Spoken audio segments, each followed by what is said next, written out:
तो जैसा कि हमने पिछले वीडियो में देखा था कि किन्मू हॉल ऑफ ह्यूमन एम्परर में आया था, जिसके बाद उसने बारी बारी से सभी ओल्ड ह्यूमन एम्परर्स को रिस्पेक्ट्स दे रहा था। ऐसे करते करते किन्मू हॉल के एंड में आ गया था। तो अब आगे एक लंबा और मजबूत आदमी खड़ा था।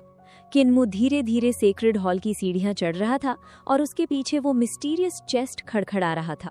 उसने अपना हाथ हल्का सा उठाया और चेस्ट वहीं रुक गया, जैसे किसी इनविजिबल फोर्स ने उसे पकड़ लिया हो।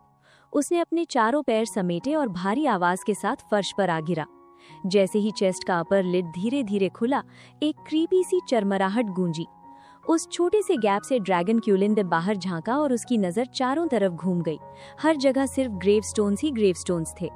कुछ पल सोचने के बाद वो मुश्किल से रेंगते हुए बाहर निकला। अब वो किन्मू के पीछे पीछे चल रहा था।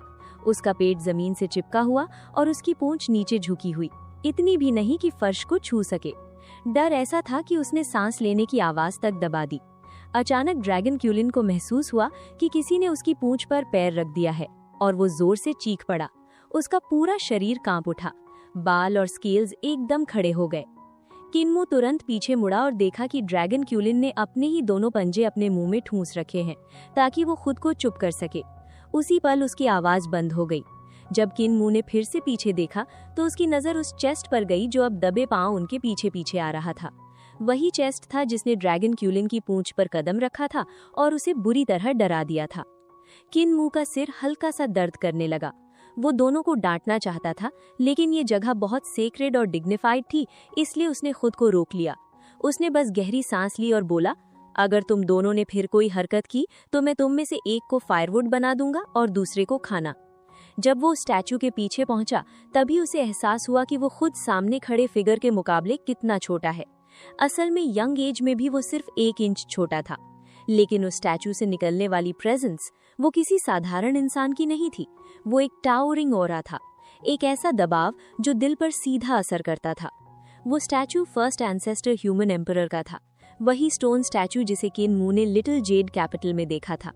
तुम 36th ह्यूमन एम्परर हो, है ना? फर्स्ट एंसेस्टर ने धीरे से सिर झुकाकर पूछा। मैं 37th हूँ, किन्मू ने कामली जवाब दिया। विलेज चीफ मेरे मास्टर हैं, उन्होंने ही मुझे पाला है, लेकिन फिर भी मैं यहाँ पहली बार आया हूँ। जैसे ही उसने आगे देखा वो थोड़ा स्टन रह गया। उसे समझ में आ गया कि फर्स्ट एंसेस्टर किस चीज को देख रहे हैं। उसके सामने एंडलेस बुक शेल्व्स की कतारें थीं, countless books neatly arranged. Hall of human emperors बेहद विशाल था, लेकिन उसमें गोल्ड, जेड या कोई लग्जरी डेकोरेशन नहीं था जैसा किन्मू ने इमेजिन किया था। न कोई डिवाइन स्टैचू, न कोई ग्रैंड ऑर्नामेंट, सिर्फ ज्ञान का सागर। वो आगे बढ़ा और एक किताब उठाई। उस पर लिखे वर्ड्स उसके लिए अनफेमिलियर थे, लेकिन उसमें एक शार्प स्वॉर्ड लाइक इंटेंट महसूस हो रहा था। ये विलेज चीफ द्वारा लिखी गई किताब थी। इसमें हाई हेवन के स्टार सॉवरेन क्यॉ की टेक्निक्स और डिवाइन आर्ट्स का डीप एनालिसिस था, उनकी स्ट्रेंथ्स, उनकी वीकनेसेस, हर डिटेल। किन्मू ने किताब वापस रखी और दूसरी उठाई। इस बार यांग सॉवरेन की टेक्निक्स का पूरा ब्रेकडाउन था, प्रोज और कॉन्स के साथ। जब उसने और किताबें देखीं तो उसे समझ आया कि ज्यादातर किताबें हाई हेवन के गॉड्स के खिलाफ लड़ाई के एक्सपीरियंसेस पर आधारित थीं। उसे एक बड़ी स्टैक मिली स्वॉर्ड पिक्चर स्क्रोल्स की। इसमें डिटेल में लिखा था कि विलेज चीफ ने अपनी स्वॉर्ड पिक्चर कैसे क्रिएट की, हर स्वॉर्ड पाथ, हर मूड, हर एवोल्यूशन, जैसे वो फ्यूचर जेनरेशंस के लिए रोड मैप छोड़ गए हों। फिर किन्मू दूसरी बुक शेल्फ की तरफ बढ़ा। यहाँ वर्ड्स में एक एक्सप्लोजिव ऑरा था, जैसे कोई वॉल्केनो फटने वाला हो। ये क्लियरली ह्यूमन एम्परर की कॉन्ग की राइटिंग्स थीं। उनकी किताबें भी मोस्टली हाई हेवन गॉड्स की टेक्निक्स और उन्हें काउंटर करने के मेथड्स के बारे में थी। लेकिन एक खास बात थी, उन्होंने खुद लिखा था कि जो कोई उनकी टेक्निक सीखेगा वो मूर्ख होगा। उन्होंने कभी हाई हेवन को नहीं हराया था। उनकी टेक्निक्स फेलियर का निशान थी और वो नहीं चाहते थे कि कोई और उसी पाथ पर चले। उन्होंने अपनी टेक्निक्स छोड़ी क्योंकि वो उनकी पूरी जिंदगी की मेहनत थी। वो एक सक्सेसर चाहते थे, लेकिन वो सक्सेसर उनका रिफ्लेक्शन नहीं होना चाहिए था। शायद यही उनका सबसे बड़ा रिग्रेट था। ये किताबें हाई हेवन को ओवरथ्रो करने की स्ट्रैटेजीज हैं।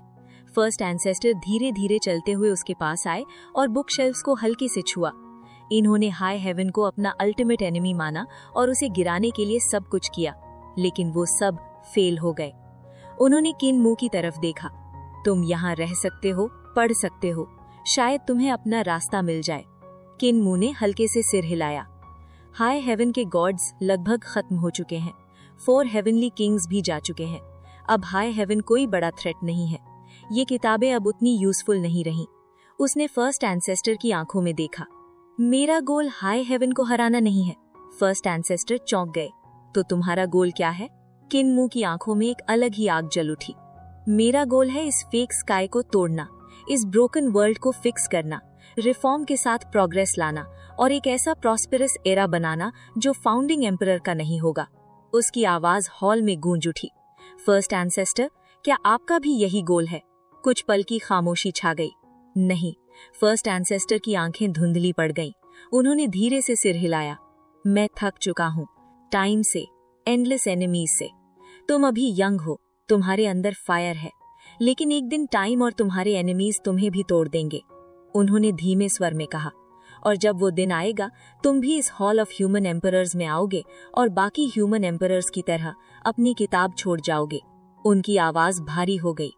तुम अपनी फेलियर्स लिखोगे और उम्मीद करोगे कि तुम्हारा सक्सेसर वो कर पाए जो तुम नहीं कर सके। उसकी आवाज अब पहले से भी ज्यादा ठंडी हो चुकी थी और हर शब्द के साथ उसमें एक खतरनाक बेरहमी घुलती जा रही थी। तुम भी उन्हीं की तरह फेल हो। तुम चुपचाप एक स्ट्रॉ हट बनाओगे, सारी होप्स छोड़कर उसमें बैठ जाओगे। तुम नहीं चाहोगे कि कोई भी तुम्हारे रास्ते पर चले, लेकिन ह्यूमन एम्परर की रिस्पॉन्सिबिलिटी तुम्हें मजबूर करेगी कि तुम एक सक्सेसर ढूंढो। उस स्ट्रॉ हट में बैठकर तुम रिग्रेट के आंसू बहाओगे। तुम अपने मास्टर से नफरत करने लगोगे जिसे तुमने कभी रिस्पेक्ट किया था, और आखिर में तुम अपने लिए ग्रेवस्टोन बनवाओगे जिस पर तुम्हारी फेलियर्स खुदी होंगी। उसने ठंडी हंसी के साथ टॉन्ट मारा। तुम्हें लगेगा कि तुम ग्रेव के भी लायक नहीं हो, अपने एंसेस्टर्स का सामना करने के लायक नहीं हो, और फिर तुम अपनी आखिरी सांस लोगे और बस एक और स्केलेटन बन जाओगे उन स्ट्रॉ हट्स के अंदर पड़े हुए। किन्मू की आंखें शौक से फैल गईं। डिसबिलीफ उसके चेहरे पर साफ झलक रहा था। फर्स्ट एंसेस्टर ह्यूमन एम्परर की जो ब्रेव और वाइज इमेज उसके दिल में थी, वो एक ही पल में टूटकर बिखर गई। क्या तुम अब भी ह्यूमन एम्परर बनना चाहते हो? उसकी आवाज बर्फ जैसी ठंडी थी। मैं तुम्हें एक बिटर ट्रूथ बताता हूँ, इस दुनिया में कोई ह्यूमन एम्परर नहीं है। उसने गहरी सांस ली। उस वक्त जब मैंने अपने लोगों को उस कैटास्ट्रोफी से बचाया था, मुझे पहले से पता था कि मैं फेल हो चुका हूँ। मैंने उन्हें बचाया क्योंकि मैं वीक था। मैं उन ऑर्डिनरी लोगों को अपने सामने मरते हुए नहीं देख सकता था, लेकिन उसी वजह से मैं एक कावर्ड बन गया। वो जोर से हंसा और हॉल ऑफ ह्यूमन एम्परर्स के बाहर फैले एंडलेस ग्रेव्स की तरफ इशारा किया। मैं एक कावर्ड हूँ। जब मैं भाग रहा था, मेरे दिमाग में बस एक ही चीज थी कि कैसे उस हेल से निकलूं। मैंने फाइट नहीं की, मैं अकेला भाग गया। मैंने काउंटलेस बार सोचा है, अगर मैं उनके साथ रुकता तो क्या होता। आंसर सिर्फ एक है, मैं भी उनकी तरह एक कॉप्स बन चुका होता।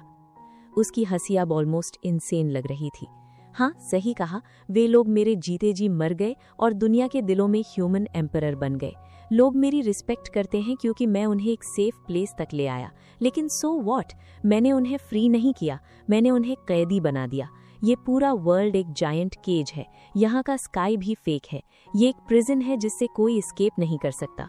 हर कोई यहाँ बस एक प्रिजनर है। मैंने उन्हें बाहर नहीं लाया, मैंने उन्हें गॉड्स की इस जेल में धकेल दिया। Human emperor?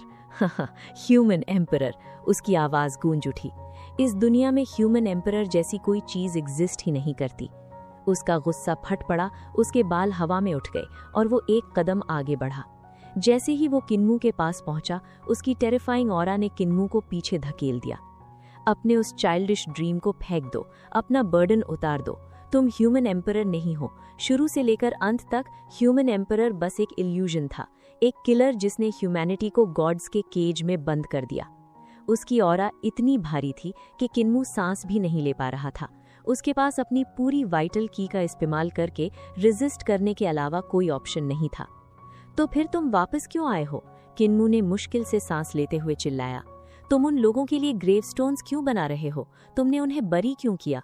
तुमने उनके वेपन्स उनके ग्रेव्स के नीचे क्यों रखे? अचानक फर्स्ट एंसेस्टर की ऑरा शांत हो गई।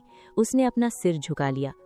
मैं वापस इस बैटलफील्ड में इसलिए आया हूँ क्योंकि मेरे दिल में गिल्ट है। मुझे पता है कि मैं ह्यूमन एम्परर बनने के लायक नहीं हूँ, इसलिए मैं अपने सिंस का अटोनमेंट करने आया हूँ।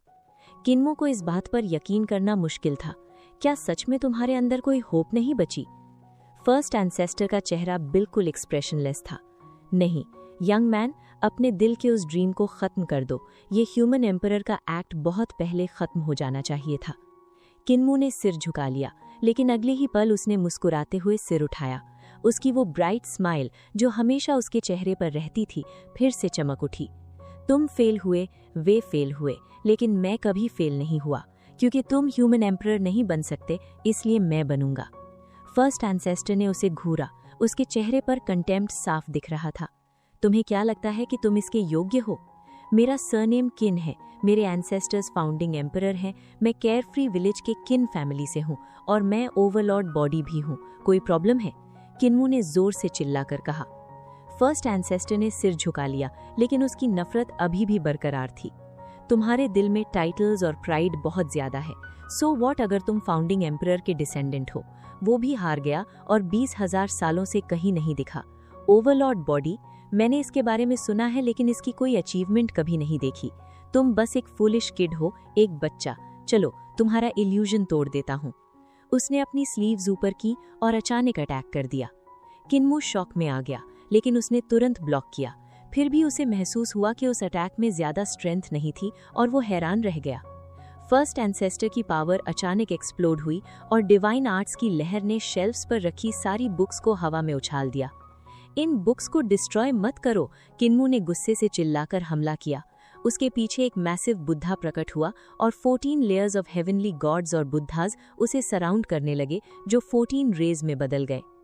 ग्रेट थंडरक्लैप मोनास्ट्री की टेक्निक, पेटी ट्रिक्स, उसने इसे आसानी से ब्रेक कर दिया और किन्मू के चेस्ट पर पंच करते हुए कहा, सिर्फ इससे तुम खुद को नहीं बचा सकते, बुक्स को तो छोड़ दो।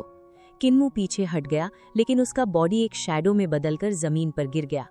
फर्स्ट एंसेस्टर ने जमीन पर स्टॉम्प किया और उसे बाहर खींच लिया।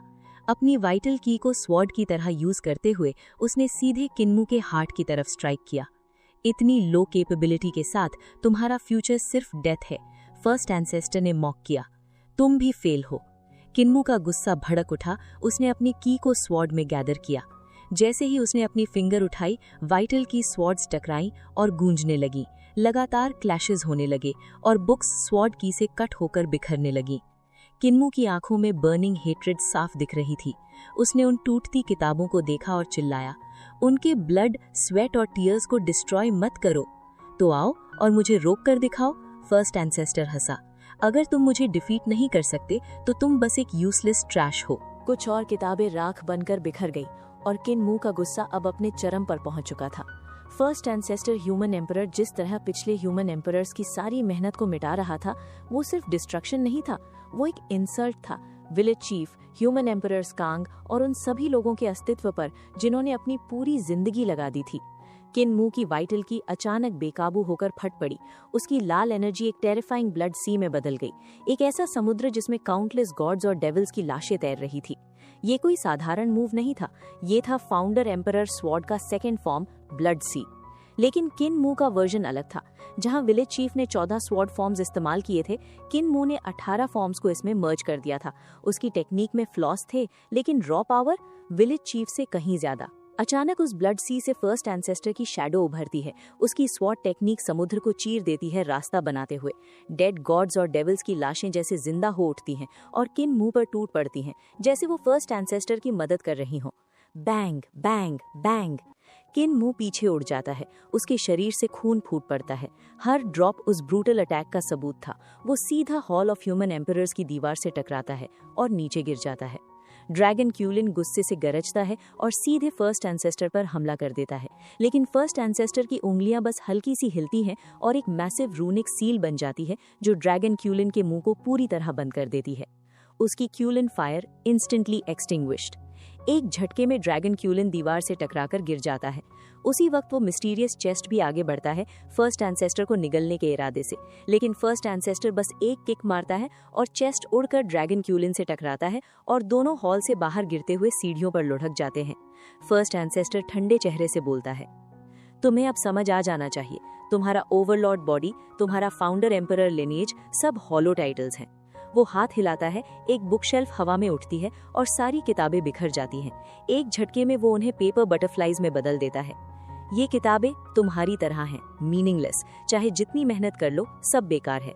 फिर क्यों स्ट्रगल करते हो उस फूलिश ड्रीम के लिए? किन मू धीरे धीरे उठता है। उसकी उंगलियां उसके घावों पर टैप कर रही हैं, उन्हें जबरदस्ती बंद करते हुए। उसकी आंखों में अब दर्द नहीं, सिर्फ आग थी। वो दौड़ता है सीधे फर्स्ट एंसेस्टर की तरफ। अगर तुम नहीं कर सके इसका मतलब ये नहीं कि मैं भी नहीं कर पाऊंगा। और फिर शुरू होता है कॉन्ग जियान का word spell. Seal, deny, fix, river, mountain, एक के बाद एक 5 पावरफुल वर्ड्स मैनिफेस्ट होते हैं। सील उसके पैरों को जकड़ता है, डिनाई उसे खींचता है, फिक्स उसे रोकता है, रिवर ड्रैगन की तरह लिपटता है और माउंटेन उसके सिर पर क्रश करने को गिरता है। लेकिन एक पल में सब टूट जाता है। फर्स्ट एंसेस्टर की एक सिंपल पाम स्ट्राइक और सब कुछ खत्म। किन मू गुस्से से गरजता है, उसका शरीर ट्रांसफॉर्म होने लगता है। टेंडन्स जायंट ड्रैगन्स की तरह लिपटते हैं, उसकी स्पाइन एक सोरिंग ट्रू ड्रैगन बन जाती है। ट्रू ड्रैगन ओवरलॉर्ड बॉडी, उसका अल्टीमेट बॉडी टेक्निक। अब वो अपने राइट हैंड को यांग और लेफ्ट को यिन बनाता है और अनलीश करता है यिन यांग ह्यूमन फ्लिपिंग हैंड्स। तीसरे ह्यूमन एम्परर की टेक्निक, लेकिन किन मू ने इसे खुद इवॉल्व किया था। यिन और यांग एक साथ एक्सप्लोड करते हैं, उनकी कंबाइंड पावर एक्सपोनेंशियली बढ़ जाती है। बूम! लेकिन किन मू फिर भी पीछे फेंक दिया जाता है। उसकी ओन पावर फर्स्ट एंसेस्टर के सामने कोलैप्स हो जाती है। फर्स्ट एंसेस्टर ठंडे स्वर में कहता है, थर्ड जनरेशन ह्यूमन एम्परर भी फेल था और तुम भी फेल ही रहोगे। एक और पाम स्ट्राइक, जमीन कांप उठती है। किन मू हवा में उछल जाता है और फिर एक और अटैक उसे जमीन पर पटक देता है। धम! फर्स्ट एंसेस्टर की आंखों से डिवाइन लाइट की बीम्स निकलती हैं सीधे किन मू की ओर। किन मू किसी तरह डॉज करता है, हॉल में लाइटनिंग स्पीड से घूमता हुआ, और फिर अपनी डिवाइन आईज एक्टिवेट करता है। दोनों की बीम्स टकराती हैं। बूम! किन मू की डिवाइन आईज शैटर्ड। वो दीवार से टकराता है। फर्स्ट एंसेस्टर उसकी तरफ देखना भी बंद कर देता है और कैजुअली थर्ड एंसेस्टर की बुक शेल्फ की तरफ बढ़ता है। एक टेक्निक बुक उठाता है और उसे फाड़ देता है। जिस टेक्निक को परफेक्ट करने में उसने पूरी जिंदगी लगा दी वो गार्बेज है, इसे तो बहुत पहले फेंक देना चाहिए था। किन मू नीचे गिरा पड़ा है, उसके मुंह से खून बह रहा है, लेकिन उसकी आंखें अभी भी फर्स्ट एंसेस्टर पर टिकी थी। अब उसे समझ आ रहा था ये ओपोनेंट अलग है, same realm, 7 star divine treasure, फिर भी पावर डिफरेंस स्काई और अर्थ जैसा था। किन मू के डिवाइन ट्रेजर्स मर्ज थे, उसकी वाइटल की स्ट्रॉन्गर थी, फिर भी फर्स्ट एंसेस्टर परफेक्ट था। उसका बॉडी, मसल्स, बोन्स, ऑर्गन्स, हर चीज किन मू से सुपीरियर थी। उसका हार्ट एक जायंट बेल की तरह धड़क रहा था। हर बीट के साथ उसकी की और ब्लड पूरे शरीर में लाइटनिंग स्पीड से सर्कुलेट हो रही थी। उसकी ब्रीदिंग क्लाउड्स को खींच रही थी। उसकी किडनीज उसकी बॉडी को एब्सोल्यूट स्टेबिलिटी दे रही थी। ये कोई इंसान नहीं था, ये एक फ्लॉलेस वॉर मशीन थी। और किन मू अभी भी उसके सामने खड़ा था। उसके 5 इंटरनल ऑर्गन्स और 6 डायरेक्शंस पूरी तरह से उसके 5 एलिमेंट्स और 6 डायरेक्शंस के साथ परफेक्टली सिंक हो चुके थे, और ये अलाइनमेंट उसके डिवाइन ट्रेजर्स के साथ कंप्लीट फ्यूजन बना रहा था। उसकी आंखें बिल्कुल सन और मून की तरह चमक रही थी, जो 5 एलिमेंट्स और 6 डायरेक्शंस के साथ मर्ज होकर 7 स्टार्स में ट्रांसफॉर्म हो चुकी थी।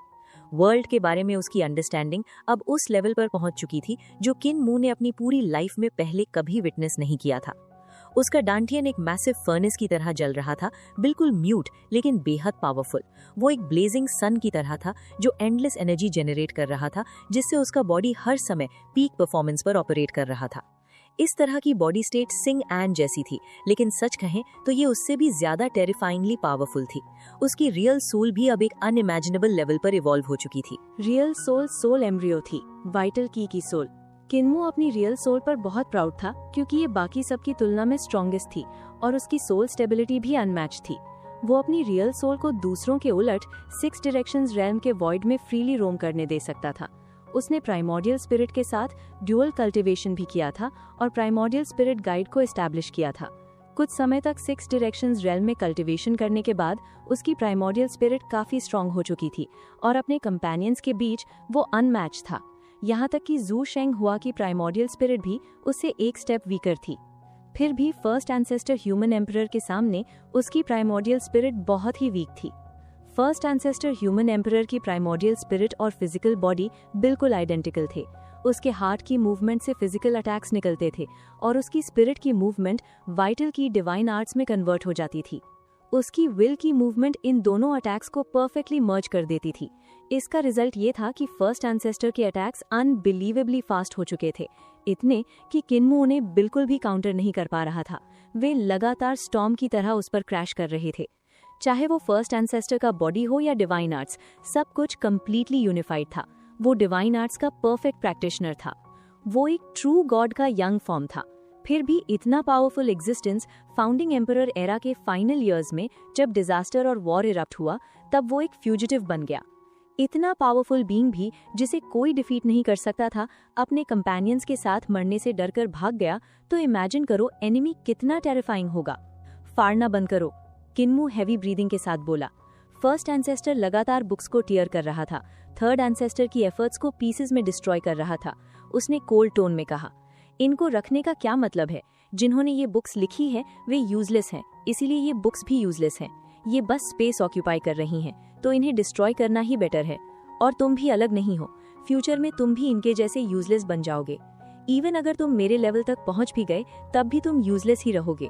उसका फेस डिस्गस्ट से भर गया और वो सेकंड एंसेस्टर के बुक शेल्फ की तरफ गया, एक बुक उठाई और उसे टीयर करने लगा। वो स्नीयर करते हुए बोला, उन्होंने हाई हेवेंस को अपना एनिमी समझा। हाई हेवेंस, वे तो बस डॉग्स हैं, लेकिन वे उन डॉग्स को भी डिफीट नहीं कर सके, तो रिवेंज की बात ही क्या है? तुम भी एक यूजलेस पर्सन हो, तुम मुझे भी डिफीट नहीं कर सकते, तो ये मीनिंगलेस ड्रीम्स किस काम के?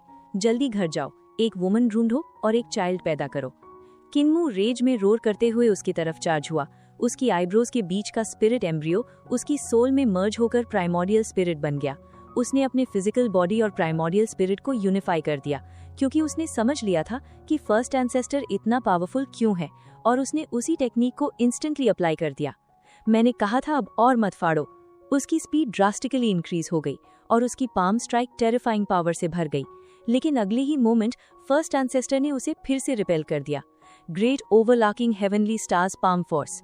किन्मू फिर से चार्ज हुआ। बूम, वो फिर पीछे धकेल दिया गया। Bang bang bang.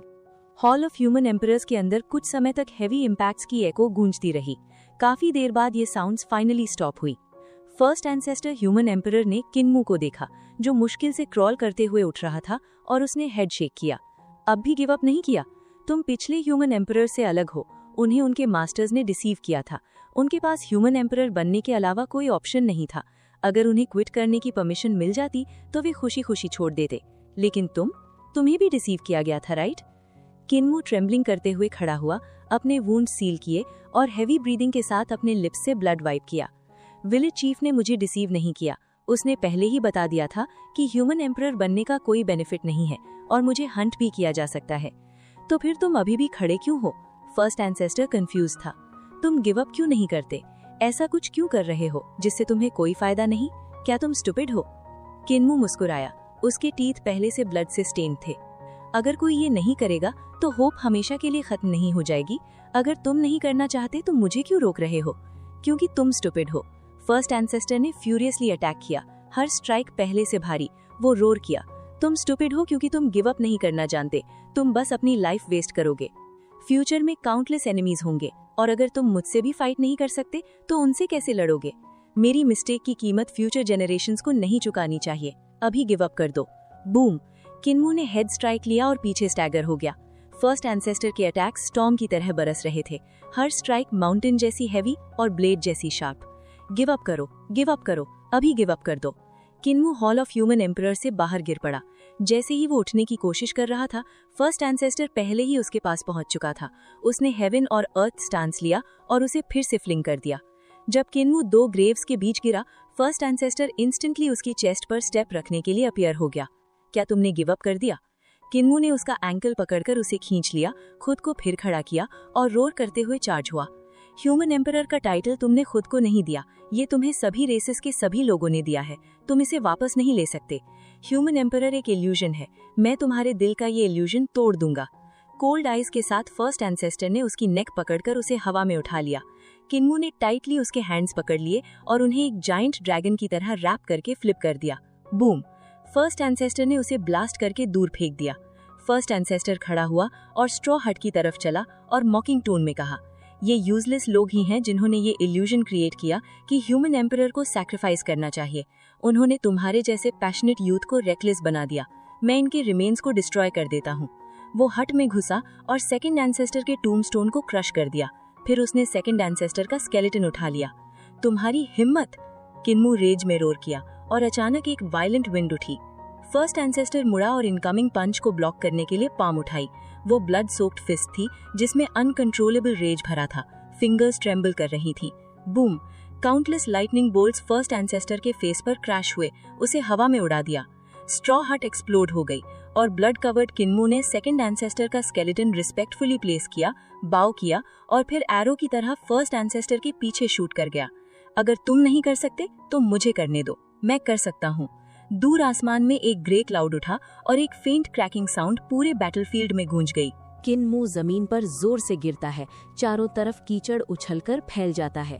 उसका पूरा शरीर खून से लथपथ है और कीचड़ की बूंदें उस खून के साथ मिलकर एक डरावना दृश्य बना रही हैं। गुस्से से उसके बाल खड़े हो जाते हैं और उसकी आंखों में जलता हुआ क्रोध साफ दिखाई देता है जब वो फर्स्ट एंसेस्टर ह्यूमन एम्परर की तरफ बढ़ता है, जो अभी अभी खड़ा हुआ है।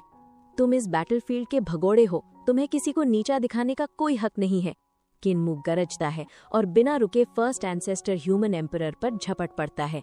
भले ही उसके घाव बेहद गंभीर हैं, लेकिन उसका ऑरा अब पहले से भी ज्यादा खतरनाक हो चुका है और उसकी हर मूव में पहले से कहीं ज्यादा टेरिफाइंग पावर झलक रही है।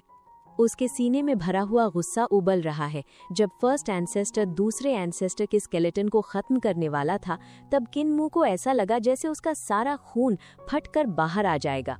उसकी रियल स्पिरिट उसके शरीर में पूरी तरह मर्ज हो जाती है, जहां वो अपने डिवाइन ट्रेजर्स के स्पिरिट प्लेटफॉर्म पर खड़ी है। जैसे ही उसकी एंशिएंट सोल अपने सिर से आसमान को उठाती है और पैर धरती पर टिकाती है, वो चारों ओर से आ रही 6 डायरेक्शंस की धुंध में डूब जाती है। किन्मू की वाइटल की उसकी एंशिएंट सोल के साथ फ्यूज हो जाती है और वही वाइटल की उसके शरीर के हर हिस्से में तेजी से फैल जाती है। अचानक उसे सबसे क्रूशियल बात समझ आती है कि फर्स्ट एंसेस्टर की एंशिएंट सोल उसके शरीर के साथ कैसे परफेक्टली फ्यूज हो रही थी। टेक्निक का सर्कुलेशन समय लेता है और किसी भी डिवाइन आर्ट को एनर्जी से भरने में भी टाइम लगता है। फर्क बस इतना होता है कि कौन तेज है और कौन धीमा, कौन स्ट्रांग है और कौन वीक। लेकिन जब डिवाइन ट्रेजर्स में मौजूद एंशिएंट सोल सीधे बॉडी के साथ जुड़ जाती है, तब वाइटल की सीधे बॉडी में फ्लो करती है, जिससे सर्कुलेशन का सारा डिले खत्म हो जाता है।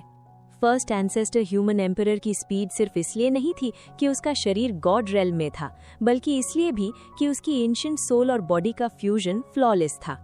इस समय किन्मू के 5 एलिमेंट्स डिवाइन ट्रेजर में 5 स्टार्स उसके 5 विसरा से कनेक्ट हो जाते हैं: हार्ट, लिवर, स्प्लीन, लंग्स और किडनी, जो क्रम से फायर, वुड, अर्थ, मेटल और वाटर को रिप्रेजेंट करते हैं। 5 स्टार्स उसके विसरा में समा जाते हैं और 5 स्टार सॉवरेन्स उसके अंदर प्रवेश कर जाते हैं। अब उसके हर विसरा में एक एक गॉड बस चुका है। हार्ट में बुल हेड वाला मार्स सॉवरेन बैठता है, लिवर में बर्ड बॉडी और ह्यूमन हेड वाला जुपिटर सॉवरेन जगह लेता है, स्प्लीन में स्नेक बॉडी और ह्यूमन हेड वाला सैटर्न सॉवरेन विराजमान होता है, लंग्स में टाइगर हेड वाला वीनस सॉवरेन बसता है और किडनी में रेड हेड स्नेक बॉडी वाला मर्क्यूरी सॉवरेन रहता है। 5 एलिमेंट्स और बॉडी का ये परफेक्ट बैलेंस उसकी पावर को लगातार बढ़ाता है, जिससे वो फर्स्ट एंसेस्टर को, जो दूसरे एंसेस्टर के स्केलेटन को डिस्ट्रॉय करने वाला था, एक ही ब्लो में उड़ा देने की ताकत हासिल कर लेता है। हाँ, वे हार गए, वे बुरी तरह हार गए। दोनों की हथेलियां टकराती हैं और एक टेरिफाइंग फॉस फूट पड़ती है। जैसे ही उनकी पाम्स क्लैश करती हैं, आसपास का व्हाइट फॉग तेज धार से कटने की आवाज करता है और एक वायलेंट एयर करंट पैदा हो जाता है। ये पाम फॉस एक रेजर शार्प ब्लेड की तरह 300 यार्ड्स तक के फॉग को बीच से चीर देती है। उन्होंने कुछ किया, लेकिन तुमने कुछ नहीं किया, तो तुम्हें उनकी बुराई करने का क्या हक है? किन्मू गुस्से से दहाड़ता है, उसकी पूरी वाइटल की फट पड़ती है, उसके टेंडन्स उसकी स्किन के नीचे तेजी से हिलते हैं और वो फर्स्ट एंसेस्टर को पीछे धकेल देता है। बैंग बैंग बैंग, उनके पैरों के नीचे की जमीन लगातार फटती जाती है, जब तक कि उनके चारों ओर 300 यार्ड्स का साफ एरिया नहीं बन जाता। आखिरकार किन्मू की पाम स्ट्राइक का दबाव इतना जबरदस्त होता है कि सारा फॉग उसके पीछे इकट्ठा हो जाता है और वो सीधे फर्स्ट एंसेस्टर के पीछे पहुंच जाता है। ह्यूमन एम्परर्स का हॉल बनाने के अलावा तुमने और क्या किया है? किन्मू सवाल करता है और उसके पीछे वॉल्केनोज इरप्ट होने लगते हैं। आग की लपटें आसमान तक उठती हैं। ये ह्यूमन एम्परर कॉन्ग की फिस्ट स्किल का इफेक्ट है, जहां हार्ट फायर पावर सोर्स बनती है। फर्स्ट एंसेस्टर ह्यूमन एम्परर के एक्सप्रेशंस हल्के से बदल जाते हैं। किन्मू की पाम की ताकत अचानक बढ़ जाती है और वो हवा में उछल जाता है। तुमने कुछ नहीं किया। हवा में रहते हुए फर्स्ट एंसेस्टर देखता है कि किन्मू अपना पैर उठाता है, उसका शरीर घूमता है और उसकी वाइटल की काउंटलेस स्पिरिट वेपन्स में बदल जाती है जो टारगेट पर बॉम्बार्ड करने लगते हैं। ये ह्यूमन एम्परर लान पो की स्पिरिट वेपन रिफाइनमेंट टेक्निक है। फर्स्ट एंसेस्टर अपनी स्लीव हिलाकर सभी स्पिरिट वेपन्स डिस्ट्रॉय कर देता है, लेकिन जमीन पर उतरने से पहले ही किन्मू उसकी तरफ उंगली उठाता है और अचानक पहाड़ फट के उस पर गिर पड़ते हैं। Connecting walls tapping blue mountains. अगर वे तुमसे कमजोर थे तो उन्हें सिखाना चाहिए था, तुम उन्हें गाइड कर सकते थे। फर्स्ट एंसेस्टर उस मूव को तोड़ देता है, लेकिन अभी भी जमीन पर नहीं उतर पाता क्योंकि एक विशाल बेल उस पर गिरती है। किन्मू सामने आता है और उस बेल पर लगातार पंचेस और किक्स मारता है। बेल हिलती है, उसकी पावर और भी इंटेंस होती जाती है, कभी झुकती है, कभी ऊपर उठती है, कभी सीधे फर्स्ट एंसेस्टर की तरफ मुख करती है। ये फिफ्थ एंसेस्टर की 5 थंडर रेजिंग बेल है। फर्स्ट एंसेस्टर बार बार पीछे गिरता है, जबकि किन्मू बेल को बजाते हुए गुस्से में बोलता जाता है। सेकंड एंसेस्टर कैसे मरे? बुढ़ापे से। धमाका। फर्स्ट एंसेस्टर के कदम लड़खड़ा जाते हैं। थर्ड एंसेस्टर कैसे मरे? बुढ़ापे से। फोर्थ एंसेस्टर कैसे मरे? बुढ़ापे से। क्या बाकी ह्यूमन एम्परर्स तुमसे कम थे? अगर तुम नहीं कर सकते थे तो तुम्हें उन्हें अपनी गॉड बनने की टेक्निक सिखानी चाहिए थी। तुमने उन्हें बुढ़ापे से मरने क्यों दिया? किन्मू फेंडू में सीखी हुई 34 ह्यूमन एम्परर्स की डिवाइन आर्ट्स का इस्तेमाल करता है। उन्होंने उसे पूरी टेक्निक नहीं सिखाई थी, सिर्फ बेसिक्स दिए थे। उम्मीद थी कि वो हॉल ऑफ ह्यूमन एम्परर्स जाकर सीखेगा, लेकिन फिर भी उसकी हर डिवाइन आर्ट जबरदस्त पावर के साथ फूटती है और फर्स्ट एंसेस्टर को लगातार पीछे धकेलती है। तुम्हारे पास गॉड बनने की टेक्निक थी तो तुमने उन्हें क्यों नहीं सिखाया? उन्हें तुमसे क्या मिला? सिर्फ एक ब्रोकन सील, सिर्फ जिम्मेदारियां और बोझ। वे तुम्हारी टेक्निक्स नहीं सीख सके, फिर भी वे तुम्हारे लिए लड़ते रहे, तुम्हारे डर के दुश्मनों का सामना करते रहे और तुम उनकी मेहनत को बर्बाद कर रहे हो। वे मरने के बाद भी शर्मिंदा थे और तुम उनकी सब कुछ मिटा देना चाहते हो। तुम्हें उन्हें बेकार कहने का हक कैसे है? किन्मू अपना अंतिम मूव दिखाता है, लेकिन अचानक फर्स्ट एंसेस्टर उसका पंच पकड़कर उसे हवा में उठाकर जमीन पर पटक देता है। किन्मू उछलकर फिर खड़ा होता है, लेकिन इस बार फर्स्ट एंसेस्टर काउंटर अटैक करता है। Fist skills, body movements, sword techniques, formations, हर मूव फ्लॉलेस और टेरिफाइंग। वो आसानी से किन्मू के हर अटैक को तोड़ देता है और उसे डिफेंसिव पोजीशन में धकेल देता है। अब साफ हो चुका है वो अभी भी बेहद ताकतवर है। पहले पीछे हटना सिर्फ किन्मू को ट्रैप करने की चाल थी, अब वो किन्मू को पूरी तरह क्रश करने वाला है। उसका कॉन्फिडेंस और उसका शरीर दोनों एक साथ।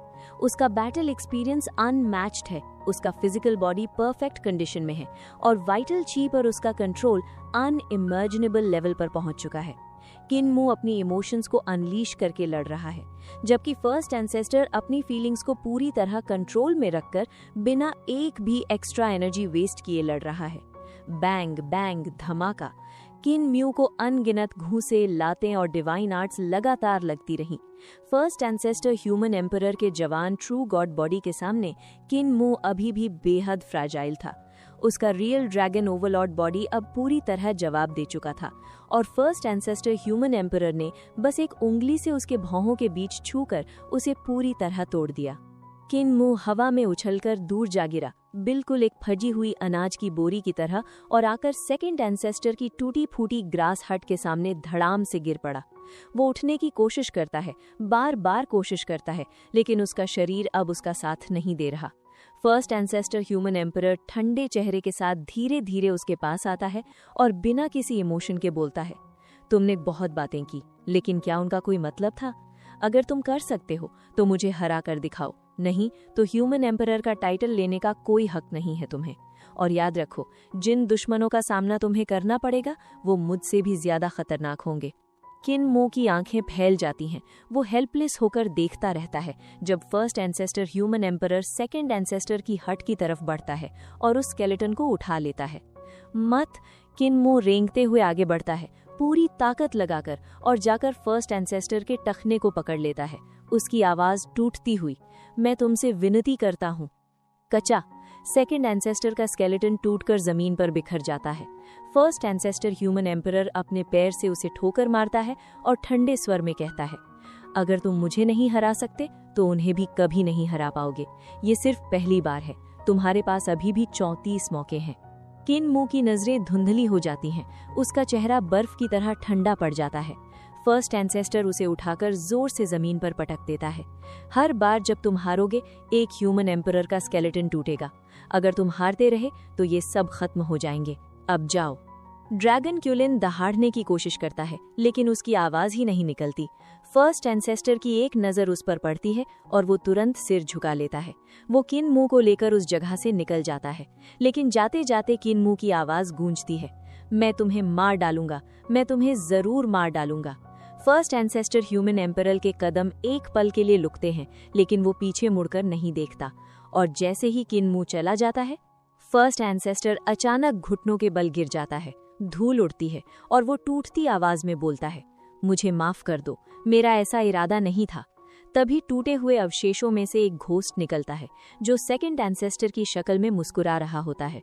मैंने तुम्हें बहुत पहले ही माफ कर दिया। तुम उसे जल्दी ग्रो करना चाहते हो, क्योंकि वो ओवरलॉर्ड बॉडी है। वो बर्डन उठा सकता है जो हम नहीं उठा पाए। चारों तरफ के स्केलेटन्स भी जैसे उसकी तरफ देखते हैं और एक साइलेंट मैसेज देते हैं, हम सब ने तुम्हें माफ कर दिया है। लेकिन फर्स्ट एंसेस्टर धीरे से कहता है, मैं खुद को माफ नहीं कर सकता, और धीरे धीरे उसका शरीर पत्थर की मूर्ति में बदलने लगता है।